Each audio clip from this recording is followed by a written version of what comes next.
Ya. Selamat datang di kuliah online kalkulus 2 minggu 10 fungsi 20 ubah bagian 2. Jadi kemarin kita sudah bahas mengenai fungsi fungsi 2 ubah bagian 1. Kali ini kita bahas bagian keduanya. Nah, di sini materi yang akan diajarkan yaitu mengenai penurunan, kemudian arah turunan dan gradien, dan juga yang terakhir mengenai aturan rantai. Nah, sebelum kita masuk ke materi intinya tentang penurunan, ada sedikit pengingat mengenai teorema Pitagoras. Jadi dalam teorema Pitagoras kita tahu bahwa tangan itu adalah sisi depan per sisi samping. Nah, di sini tangan ini akan menjadi suatu dasar penurunan, di mana penurunan itu juga nanti turunan ini derivatif bahasa Inggrisnya. Ini juga nanti menjadi yang kita sebut sebagai gradien. Nah, gradien ini itu setara dengan tangan, atau di sini kita sebut sebagai tangan plan atau bidang tangan. Nah,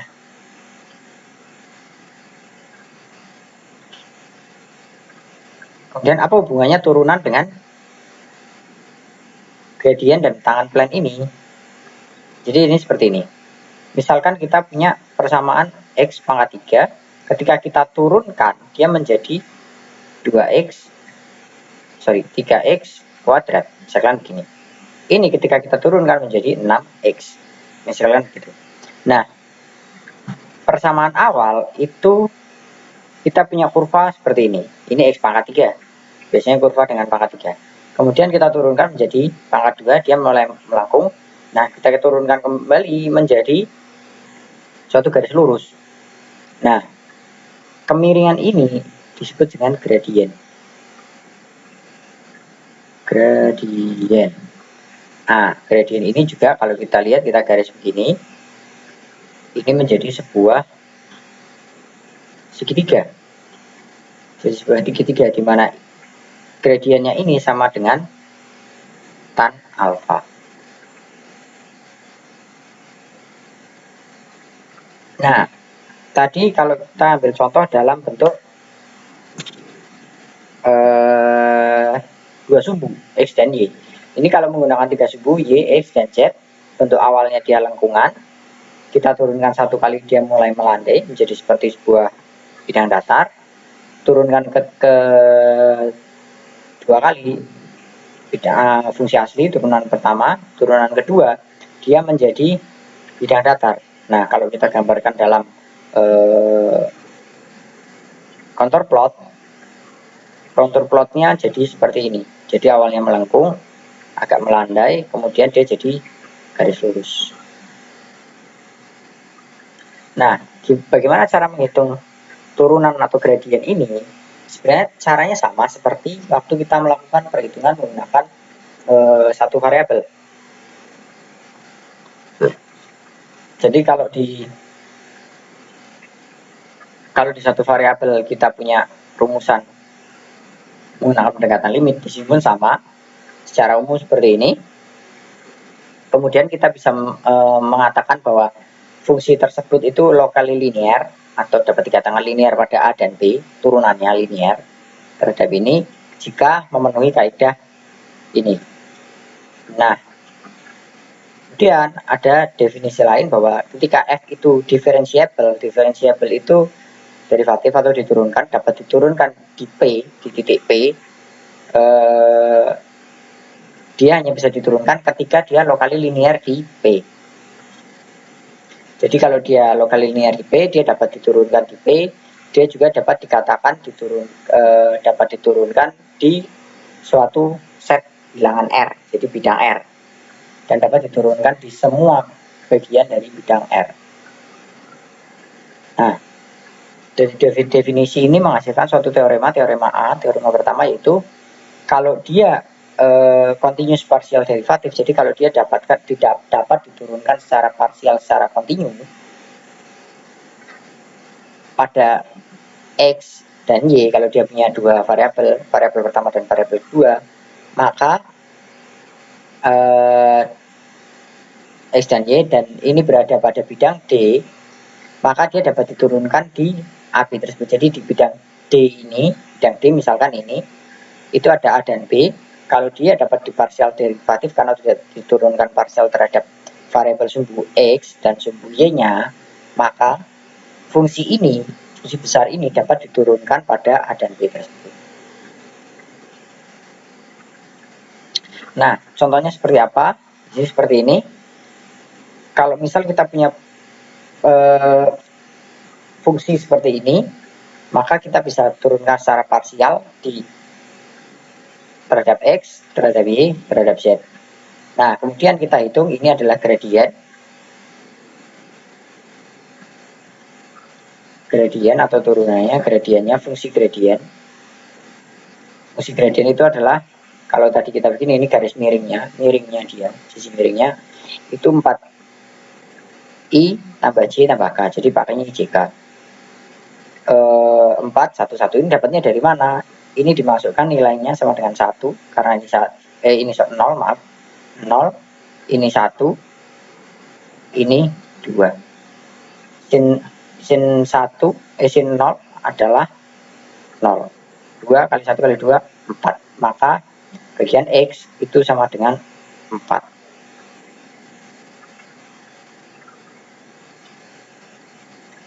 Kemudian yang X ini 1 kuadrat, cos Z adalah 1 kali cos 0. 1 kali 1, 1.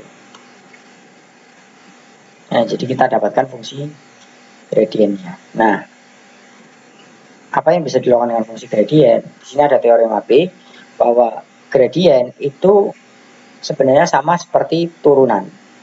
Dia bersifat sama seperti turunan, maka dia dapat dijumlahkan, dapat dikalikan dengan konstanta, dan dapat dikalikan dengan fungsi lain. Jadi bisa terbentuk dari dua fungsi. Jadi segitiga terbalik tadi ini adalah gradien. Nah, apa sih fungsinya gradien? Jadi sebenarnya fungsinya gradien ini juga untuk melihat continuity lawan differentiability dapat diturunkan. Jadi kalau suatu fungsi itu dapat diturunkan pada titik P, maka dia juga continue pada titik P. Nah, fungsinya apa? Ini untuk melihat pergerakan kurvanya. Jadi kalau misalkan kita punya kurva seperti pelana kuda seperti ini, kalau kita lihat tanpa atas, di sini kalau dengan gradien tadi, turunan dan gradien tadi, kita bisa melihat bahwa kurvanya itu dia terpusat di 0,0, kemudian dia bergeser naik di sisi-sisinya. Sisi ini dia naik, ada yang naik, ada yang turun, yang ini dia turun. Jadi berdasarkan ini kita bisa lihat pergerakannya. Kalau kita dari titik ini kita akan bergeser kemana.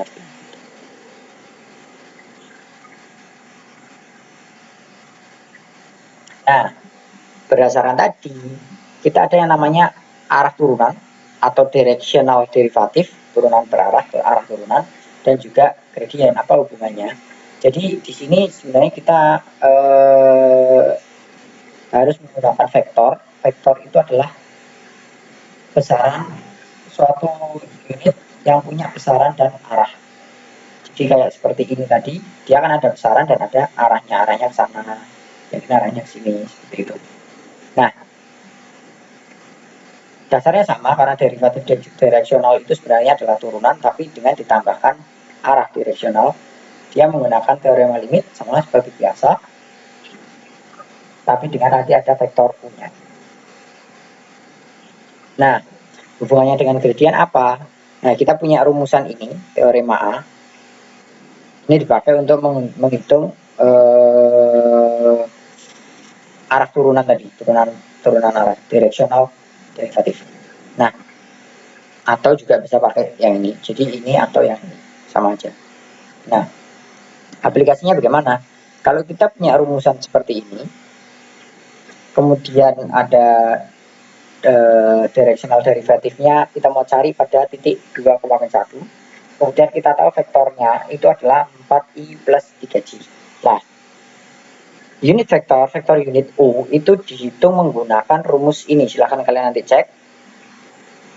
U itu adalah A dibagi dengan besaran A, di mana besaran A itu sama dengan akar dari yang depan 4 kuadrat ditambah 3 kuadrat menjadi 5. Akar 25, 5. Nah, maka U itu sama dengan 4/5 I ditambah 3/5 J. Nah, kita nemukan di sini. Nah, nih. Nah, sesuai dengan rumusan tadi, kita sudah dapat U, kita tinggal mencari turunan pertama terhadap X dan turunan pertama terhadap Y. Kemudian kita masukkan nilai 2,1 ini ketemu 17, masukkan 2,-1 ketemu -8. Nah, kemudian berdasarkan rumus tadi, rumus sebelumnya, U1, U2, 4,3 dikalikan 17,-8. Ini adalah perkalian dot product matriks. Jadi nanti ketemunya 4/5 kali 17 ditambah 3/5 kali 8 adalah 44/5. Nah, ini adalah turunan directional derivatif, arah turunan berarah. Nah, kemudian fungsinya apa sih ini turunan punya arahnya ini? Di sini dengan turunan arah ini kita bisa menemukan maksimum rate of change. Jadi seberapa besar pergerakan yang bisa dilakukan terhadap kurva tersebut, baik naik maupun turun. Nah, jadi teorema B, berdasar ini kita menghasilkan teorema B bahwa suatu fungsi akan naik dengan cepat paling besar pada titik P itu sebesar dengan nilai besaran dari besaran gradiennya, ataupun kalau turun paling besar paling cepat dengan besaran sesuai dengan besaran gradiennya minus besaran gradiennya karena opposite direction. Jadi kalau turun kebalikannya gradiennya. Nah, contohnya apa? Misalkan pada kurva pelana ini ada seekor serangga yang berada di titik ini, di titik misalnya 1,1,0, di mana z-nya itu adalah kurvanya adalah z sama dengan y kuadrat min x kuadrat. Nah,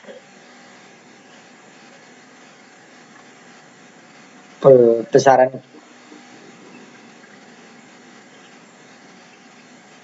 gradiennya atau besaran pergerakannya. Jadi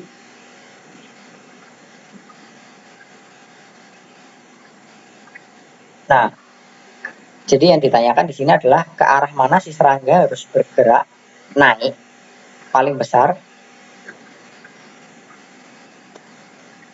dengan besaran berapa. Paling besarnya nanti dia harus naik berapa, jadi dari sini harus naik kemana dan seberapa besarnya. Nah, ini kita hitung dengan cara kita turunkan pertama terhadap X, turunkan pertama terhadap Y, kemudian kita tahu bahwa gradiennya untuk F11 karena X-nya 1, ini Y-nya 1, maka Fx1 ini kali I, Fx2 kali J. Maka kita nemukan persamaan gradien. Persamaan gradien ini kita hitung besaran gradiennya 2 kuadrat ditambah 2 kuadrat akar 8 berarti. Jadi kecepatan terbesar dia naik adalah 2 akar 2 dengan arah ke arah sana. Arah ini dihitung menggunakan I dan J. Jadi kalian ganti I-nya dengan 0123, ini 0123 nanti akan kelihatan dia arahnya kemana. Nah, umumnya gradien ini itu arahnya itu adalah perpendikular atau tegak lurus terhadap level curve atau contour plotnya. Jadi terhadap kurvanya, terhadap pinggirannya itu dia biasanya tegak lurus, entah ke sana atau ke sana, misalnya ke sana. Gradiennya itu biasanya tegak lurus ke sana. Ketika vektor yang sana, gradiennya ke sana. Ini adalah tegak lurusnya. Nah, ini contoh lainnya. Ini contoh lainnya ketika dia bentuknya planar. Lah ini ketika kurvanya melengkung ini dia tegak lurus terhadap lawangan kurvanya.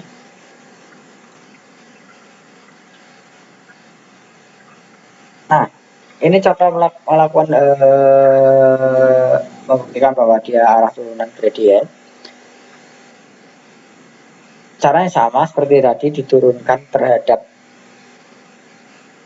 X terhadap Y, ini disederhanakan. Jadi dari X kuadrat per 4 tambah Y kuadrat sama dengan K sama dengan 2 misalkan. Nanti ini berarti disetarakan, jadi ini 4 dibagi 2, ini dibagi 2 sama dengan 1. Jadi ini adalah mengubah persamaan ini menjadi persamaan lain yang setara. Nah, ini dihitung gradiennya, ketemu gradiennya I plus 2J. Nah, level curve-nya atau arah gradiennya tegak lurusnya terbukti di persamaan ini. Nah, kemudian bagaimana arah turunan dan gradien kalau variabelnya 2 sampai 3? Nah, kalau 2, kurvanya bisa kita gambarkan dalam bentuk surface. Sedangkan kalau 3 variabel nggak bisa kita gambar. Kemudian kontur plotnya atau level curve-nya bisa digambar dengan cara ini. Kalau yang ini berarti level curve-nya itu dia adalah bidang dari 2 dimensi ini, surface yang ditumpuk. Sedangkan kontur plotnya dia seperti ini kontur plotnya seperti ini. Nah, kemudian gradiennya itu bisa kita gambar bahwa dia tegak lurusnya ke arah sana. Ini tegak lurusnya adalah ke arah sana. Gambar ini.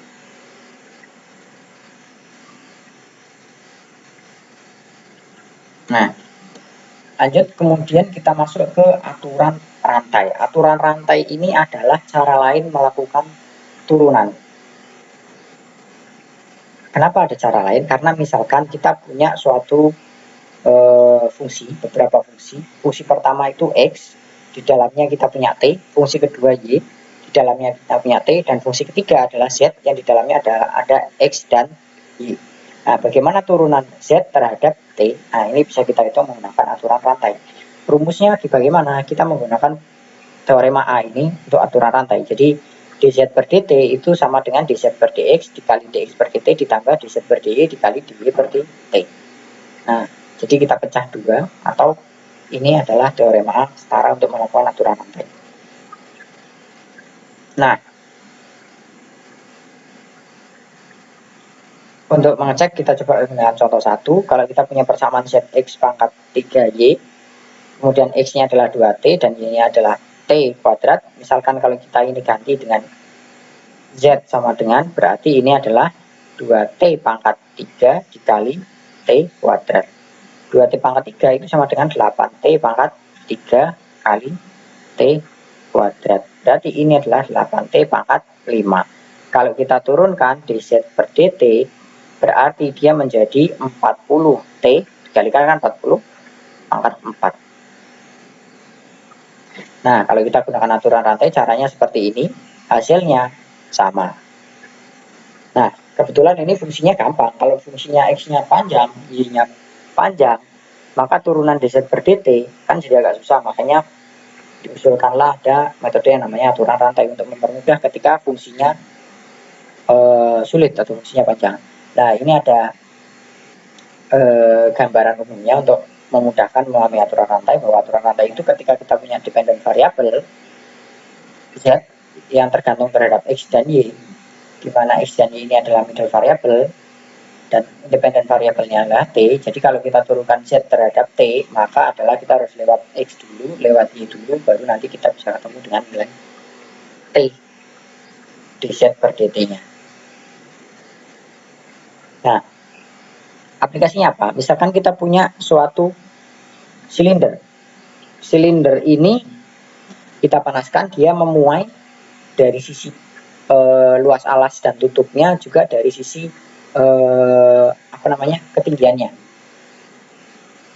ketinggian si silindernya. Nah, ternyata dia meluasnya adalah kalau di bagian yang lingkaran tutup dan alasnya itu 0,2 cm, sedangkan tingginya naik 0,5 cm per jam. Nah, seberapa cepat dia memuai? Jadi per jamnya dia memuai berapa? Nah, kita lihat bahwa total surface adalah luas kulit silinder itu adalah 2 pi RH, ini adalah selimutnya, ditambah dengan 2 kali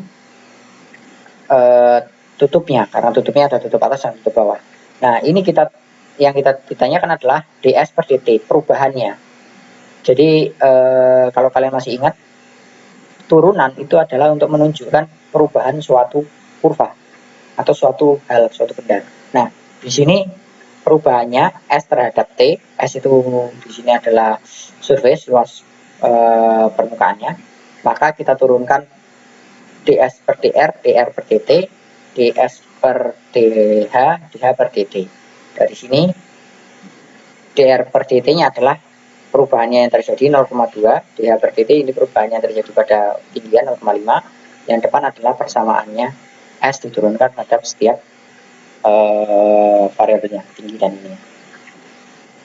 Nah, ini kita menemukan persamaan ini. Kemudian kalau misalnya R-nya 10 dan H-nya 100 ini, maka yang terjadi pada silinder atau tabung ini, dia akan naik 58 pi square centimeter setiap jamnya. Jadi dia akan memuai sebesar 58 pi square centimeter per jamnya.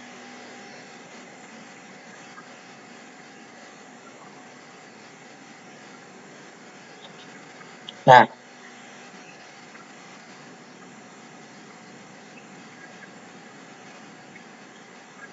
kita lanjutkan. Nah, ini adalah aturan rantai kalau misalkan variabelnya ada 3, 5 malah ya sebenarnya. Jadi ada fungsi W yang tergantung terhadap X, Y, dan Z, sedangkan X, Y, dan Z itu tergantung pada theta. Dimana tetanya dia ada nilainya, untuk nilai theta sekian apa yang terjadi atau berapa nilai turunannya. Maka dengan aturan rantai gambarnya seperti ini. Untuk mempermudah pemahaman digambarkan seperti ini. Logikanya sama, jadi tinggal turunan W terhadap X, W terhadap Y, W terhadap Z, kemudian setiap variabel ini terhadap tetanya menggunakan rumus ini. Nah, nanti kita menemukan persamaan panjang ini, dimasukkan nilai theta, muncullah nilai turunannya sebesar sekian. Nah,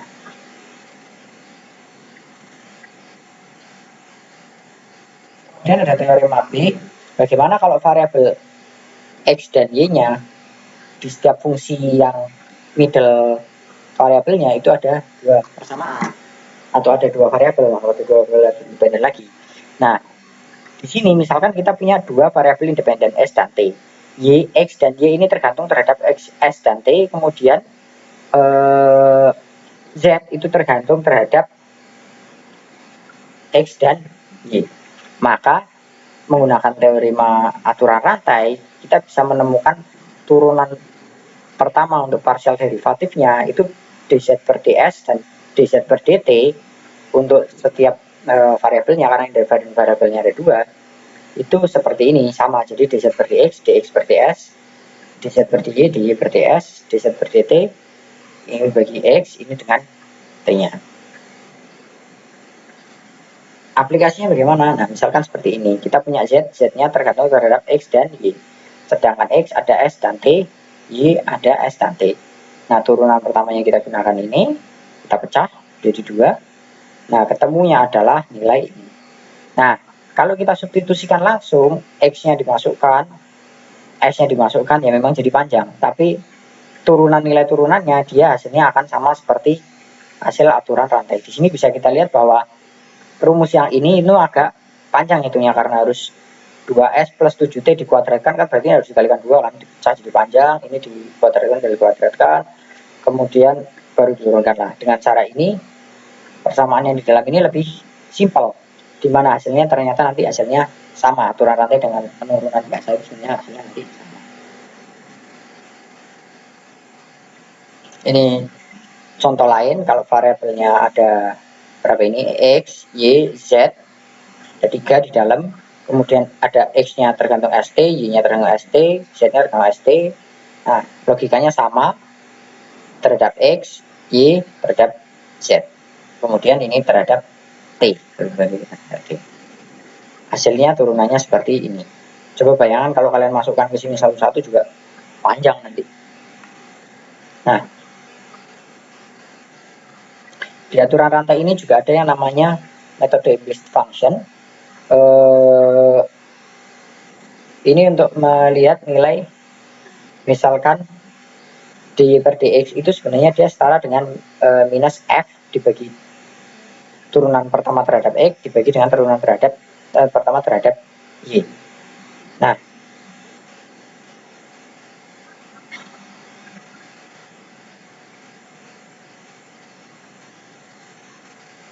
ini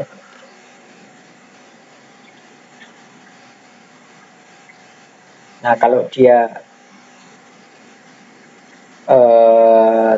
turunan pertama terhadap x-nya bisa seperti ini, z terhadap x, z terhadap y. Ini jika variabelnya misalnya kita punya nilai z, kita turunkan terhadap y terhadap x-nya. Nah, ini kalau y terhadap x berarti di sini kita punya x, y, kalau diturunkan jadi seperti ini. Nanti turunan x terhadap y terhadap x itu menjadi seperti ini. Jadi ini diturunkan terhadap x di kiri kanan menghasilkan ini. Nah, dy per dx menggunakan aturan rantai akan menghasilkan nilai yang sama. Nah, ini saja untuk yang bagian kedua. Nanti ada tugas di bagian ketiga. Ada banyak, cuma 10 nomor. Mungkin sekian dari saya. Wassalamualaikum warahmatullahi wabarakatuh.